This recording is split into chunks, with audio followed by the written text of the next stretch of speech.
Merci Madame la Ministre. La parole est à Monsieur François Asensi. Merci. Monsieur le Premier ministre, face à la barbarie qui a ensanglanté notre pays et meurtri la jeunesse de France, les députés Front de Gauche partagent une détermination totale à mettre hors d'état de nuire ces fossoyeurs de l'humanité. Nous saluons l'action exemplaire des services de police, de santé, de secours, encore à l'œuvre aujourd'hui à Saint-Denis. Oui, l'épreuve de force contre Daesh est nécessaire, mais elle ne pourra aboutir que si elle s'accompagne d'un assèchement de ses ressources de financement et d'un règlement politique pour tous les peuples concernés. Avec plusieurs millions de dollars tirés chaque jour de la vente du pétrole, Daesh dispose d'une puissance de feu inégalée, reconnaissons-le, d'un proto-État.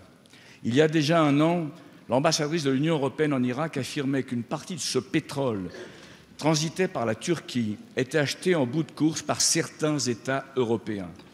Depuis 2007, nous avons noué des liens étroits avec plusieurs pétromonarchies du Golfe.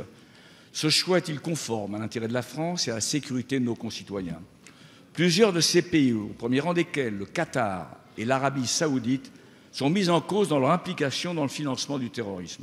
Pourquoi d'ailleurs avoir maintenu la visite officielle en France du Premier ministre du Qatar et l'inviter à inaugurer hier le Salon de la sécurité intérieure des États? Mais ça reste anecdotique. Monsieur le Premier ministre, quelles initiatives internationales allez-vous prendre pour couper définitivement les vivres à Daesh? Merci Monsieur Asensi.